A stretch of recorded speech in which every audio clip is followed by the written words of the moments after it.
Okay, and we are back for another TMNT Mutant Mayhem trailer, and oh boy was this one amazing and great for so many different reasons. We got a better look at the mutants, what they're going to look like, we also got to hear what the other characters for some of the characters in this movie are going to sound like, and they are all pretty interesting to say the very least.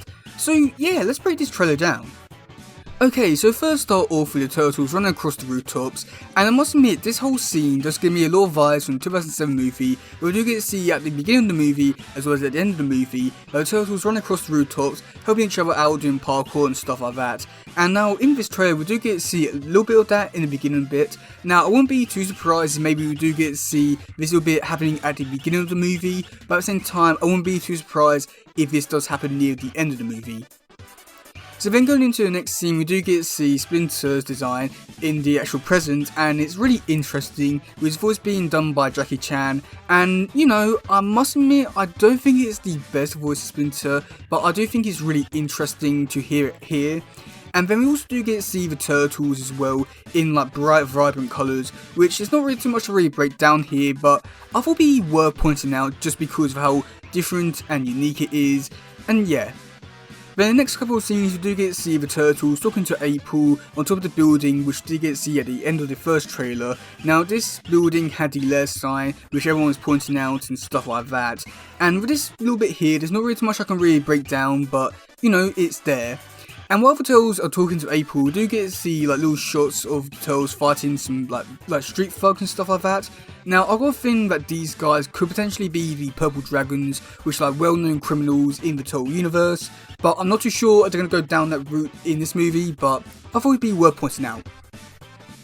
Now in the next couple of scenes, which I would say is where things get really interesting, we do get to see the villains of the movie, all different kind of mutants that have been established in other versions of TMNT, and it is amazing. Okay, let's first start off with the cars. So first off we do have Superfly's car, and you know, there's not really too much I can really say about it, but if you do look closely at Superfly's car, we do get to see that he does have a number plate that says Superfly. So you know, a little fun little detail, but I thought it was like worth pointing out because it's just so fun and unique that a villain will go that far, but I thought it was interesting. And then in a few scenes we do get to see this monster type truck, which I'm guessing is being Rocksteady's. Now this truck has been seen across a few other versions of Turtles. Now most recently it's been seen in the TMNT Shredder's Revenge game, and we do get to see it on one of the levels where Being Rocksteady driving down the like high road and like throwing bombs and stuff like that at the players. So yeah. And then we do get to see the villains, and it is amazing. So first up we have Genghis Frog, which is just amazing. It's a little bit of a shame that we're not getting all the other frogs, but it is what it is. And then we have Leatherhead, which is now going to be a female, which I must admit is interesting. And this design is really giving me a lot of like 87 vibes, where it's like Australian type vibes, so a lot of 87 Leatherhead vibes. In the middle we have Superfly, which some people are theorising could be Baxter Stockman, and I've got a feeling that it could be, but at the same time you just never know with these type of movies. They really could play around with it, so you never know. Now to the left and right of Superfly we do get to see Ben Rocksteady, which I must admit do look a lot better than the figures, and a lot better than the first trailer, but yeah, they're amazing. Now next to Rocksteady we do have Man Ray, which I must admit looks really cool. I can't wait to see him in the movie. I've got a feeling he's going to be like really scared and stuff like that, but he's going to be interesting. The next to Man Ray we do have Scumbag, which is a really surprising character which I was not expecting to include in this movie, but you know, it's Mutant Mayhem, so we need to have a lot of mutants in it, so yay.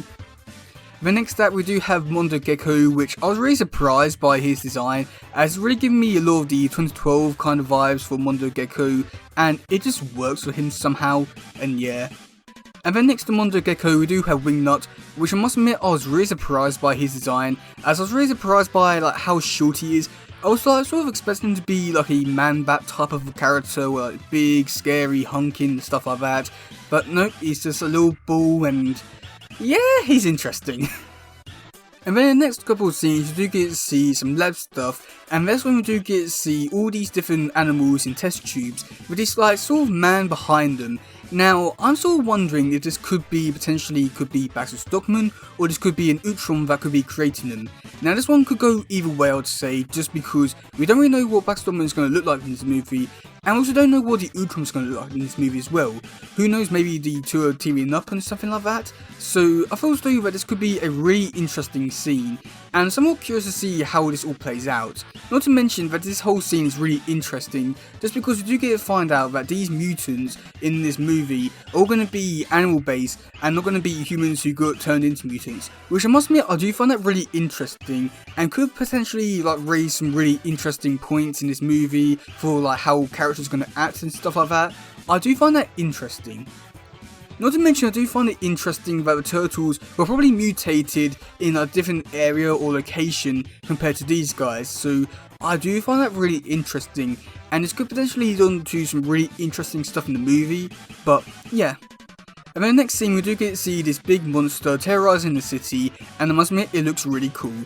But if we do take a look at the monster's right hand, we do get to see that it's like a claw type thing, which is also like sort of similar to how Superfly's arm is. So maybe this could be the like super mutant version or Superfly. So yeah, that could be also really interesting. I've got a feeling this movie is going to have a lot of really interesting things in this movie. Cannot wait. Over the course of the next few scenes, we do get to see the turtles fighting Superfly and all the other characters, and must admit it is really interesting. But we do get to see some really interesting characters. We do get to see some soldiers come in some black cars with all guns and then sort of like arrest the turtles maybe. But I'm sort of wondering if maybe these like soldiers could be the EPF who are from the 2003 show, 2012 show, as well as the IW comics. Now I'm sort of wondering if this guy here, the one who sort of doesn't have any like sort of protection on his face, maybe he could be like Bishop maybe? But again, I'm not too sure, because I feel as though that like with that type of character, I feel like you need to build up to him because he's a pretty big deal, and they're gonna rush him, then I sort of don't want him in this movie, but at the same time, if it is Bishop, then yay.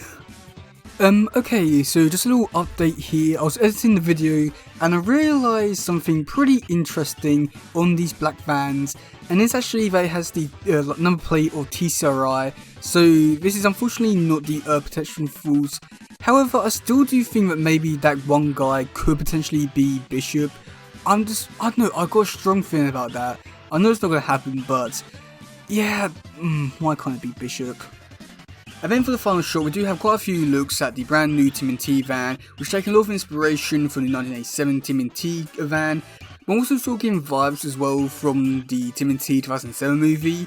So it feels like that this van could be really interesting in terms of what it could have in terms of gadgets and stuff like that. So I've got a feeling that could be a really cool car chase, but you never know. I must admit, like looking back at this trailer and seeing all these little details, it really does give me high hopes because there's a lot of little details which I did miss the first time. I must admit, looking back on this trailer now, it's giving me a lot of high hopes for it, but at the same time, with Splinter's voice, yikes.